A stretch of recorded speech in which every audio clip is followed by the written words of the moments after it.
ঢাকা অনেক ডাক্তার অনেক কিছু দেখানো হয়েছে। এরপর আমি ইন্ডিয়াও যেতে চাই। একটা পর্যায়ে যে ইন্ডিয়া ভালো অপারেশন হয়, অনেকে বললো। এই স্যারে আমাকে মেন্টালি অনেক বেশি সাহস দেয়। অনেক সবকিছু বুঝিয়ে বলার পর আমি কনফিডেন্স পাই যে হ্যাঁ, আমি অপারেশন করব, বাংলাদেশেই করব। আমরা এই সমস্যার জন্য এতদিন বসে মনে জানতাম যে বাইরে যেতে হবে। এই ইন্ডিয়াতে বিশেষ করে সবাই বলে ইন্ডিয়াতে যাও ইন্ডিয়াতে যাও, তা আশা করি ইন্ডিয়াতে যাওয়া লাগবে না। এই চিকিৎসা আমাদের বাংলাদেশে এখন হচ্ছে। ইন্ডিয়াতে যাই ডবল খরচ করে কেউ লাভ নেই, আমরা বাংলাদেশে সেই চিকিৎসা করাতে পারবো। তো যাক, আলহামদুলিল্লাহ সেই অপারেশন আমি আমার মেয়েকে এখানে অপারেশন করে দিতে পেরেছি। আলহামদুলিল্লাহ ভালো হয়েছে, আমার সবকিছু আপাতত ভালো আছে।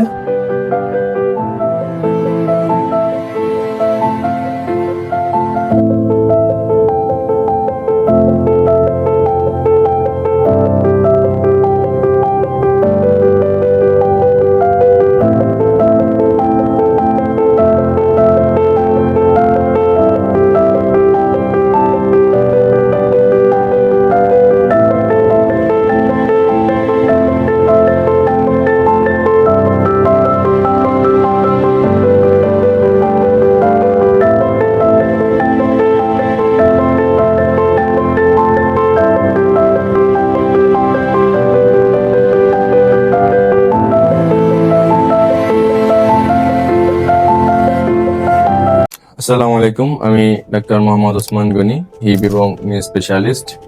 কাজ করি শুধুমাত্র হাঁটুর লিগামেন্ট ইনজুরি নিয়ে এবং হিপ রিপ্লেসমেন্ট সার্জারি নিয়ে। তো আমাদের আজকে পেশেন্ট জান্নাতুল ফেরদৌস ফারিয়া ও আমাদের কাছে এসেছে। সে অনেক দূর থেকে, প্রায় চট্টগ্রাম থেকে এসেছে।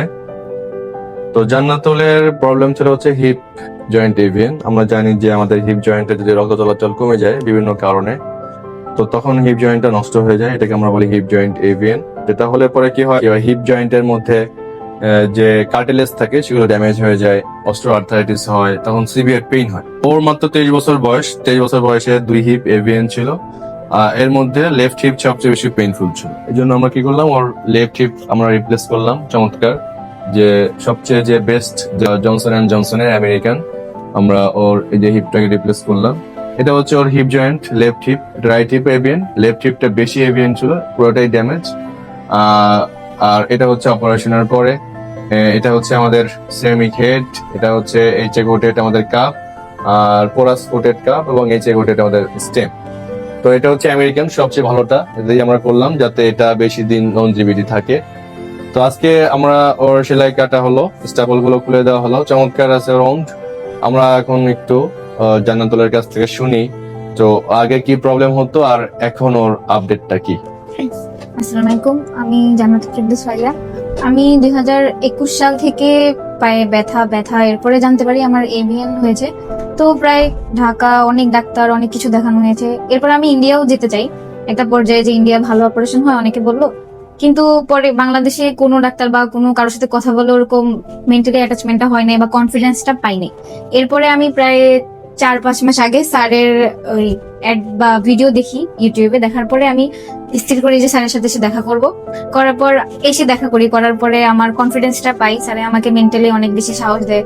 অনেক সবকিছু বুঝিয়ে বলার পর আমি কনফিডেন্স পাই যে হ্যাঁ, আমি অপারেশন করব, বাংলাদেশেই করব। ইভেন এরপরে অপারেশন করি। আজকে আমার অপারেশনের 20 দিন। এখন আগের থেকে আলহামদুলিল্লাহ অনেক ভালো আছি। আগে হাঁটতে বাম পায়ে একটু পেইন হতো, তারপর আমি পা নাড়াচাড়া করতে, পা উপরে উঠানো নামানো এগুলো কিছুই করতে পারতাম না। এখন আস্তে আস্তে সবকিছু স্টেবল হচ্ছে, মুভমেন্টও আসতেছে। আলহামদুলিল্লাহ এখন ভালো আছি, সুস্থ আছি। তো একটা কথা বলার, যে আমরা কিছু হলেই দেশের বাইরে যেতে চাই, এটা আসলে না ভেবে আগে দেশের মধ্যেই দেখা উচিত যে কোথায় আমরা ভালো পাবো, কোথায় সবকিছু জেনে শুনে ভালো করে দেখে শুনে অপারেশন আমরা চাইলে দেশেই করাতে পারি। এই অপারেশনটাও আমার মনে হয় দেশেই ভালো, অন্তত সেলাই কাটার জন্য, ফলো আপের জন্য বারবার বাহিরে দৌড়ানোর থেকে দেশে করাটা ভালো। টাকা পয়সাও মানে আমাদের একটু কম বাজেটের মধ্যে সবকিছু হয়ে যায়।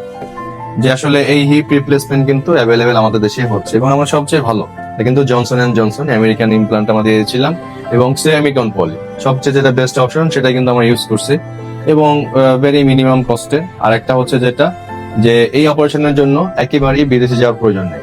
আপনার যেতে আসতে যে খরচ, সেই খরচে কিন্তু বাংলাদেশের সার্জারি হয়ে যাচ্ছে বেস্ট ইমপ্লান্টে। আমাদের তোমার ফারিয়া, তোমার এই যে আমরা অপারেশন করলাম, এরপর তো আমরা একটা ওয়াকার দিয়েছিলাম, তাই না? ওয়াকার তোমার কতদিন ইউজ করতে হয়েছে অপারেশনের পরে? 5-6 দিন। 5-6 দিন, রাইট। তাহলে 5-6 দিন পর তুমি ওয়াকার ছাড়াই হাঁটতেছো। তো ভেরি সিগনিফিকেন্ট। দেখেন আমরা যখন একটা ভালো সার্জারি করব, একটা পারফেক্ট ওয়েতে করব, গুড সার্জিক্যাল ডিসেকশন যখন আমরা করব, আমাদের যখন ভার্সন লেন্থ সবকিছু পারফেক্ট থাকবে, তখন কিন্তু ডেফিনেটলি পেশেন্ট উইদাউট ওয়াকার, দেখেন মাত্র 5 দিন ওয়াকার ইউজ করছে, ওয়াকার কিন্তু হচ্ছে 5 দিন পরে ওয়াকার ছাড়া হাঁটতেছে। আর এই যে আজকে তুমি কিভাবে আসছো চট্টগ্রাম থেকে আমাদের এখানে, স্লিপার দেখেন যে পেশেন্ট কিন্তু আসছে বাসে, হ্যাঁ স্লিপার কোচে আসছে, সে কিন্তু অ্যাম্বুলেন্সে আসতে হয় নাই। মানে যাওয়ার সময় অ্যাম্বুলেন্সে গিয়েছিলেন, কিন্তু এই বাই দিস টাইম হাঁটা চলা করতে করতে সে এতটাই পেন ফ্রি, তার এতটাই পা নিয়ে হিপ নিয়ে কনফিডেন্স চলে আসছে যে সে কিন্তু ইতে চলে আসছে, স্লিপার বাসে আসছে। এবং স্লিপার বাসে তুমি কিভাবে আসছো বলো তো, উঠছো কিভাবে? ওটাই একটু সাপোর্ট নিয়ে নরমালি উঠছো তাই না, সিঁড়িগুলো একটু সেগুলো উঠতে পারছো তাই না? এবং সে অলমোস্ট পুরা নিচে বসার কাছাকাছি অবস্থায় কিন্তু তাকে সিটে 6 উঠতে থেকে 7 সেন্টিমিটার এরকম। রাইট, তাহলে ফ্লোর থেকে 6 থেকে 7 সেন্টিমিটার উঁচু বিছানায় কিন্তু শেষ হয়ে একা একা, তাই না? একা একা ঢুকছে একা একা।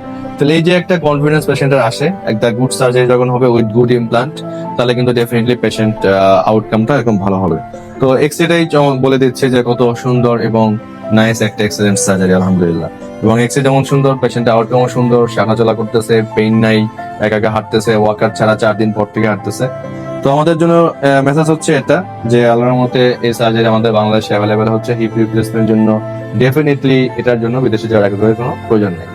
ঠিক আছে, সবাই ভালো থাকবেন, আমার জন্য দোয়া করবেন এবং আমার রোগীদের জন্য দোয়া করবেন, যাতে তারা দ্রুত সুস্থ হয়ে দ্রুত তাদের কাজে, ফ্যামিলিতে, ঘর সংসারে ফিরতে পারেন, এবং তারা সুস্থ হতে পারেন। সুস্থ হয়ে নিজের কাজ নিজে তো করবেনই, যাতে আরো 10 জন মানুষের সাহায্য সহযোগিতা এবং হেল্পফুল এবং একটা উপকারী জীবন তারা পরিচালনা করতে পারেন। ধন্যবাদ সবাইকে, আসসালামু আলাইকুম।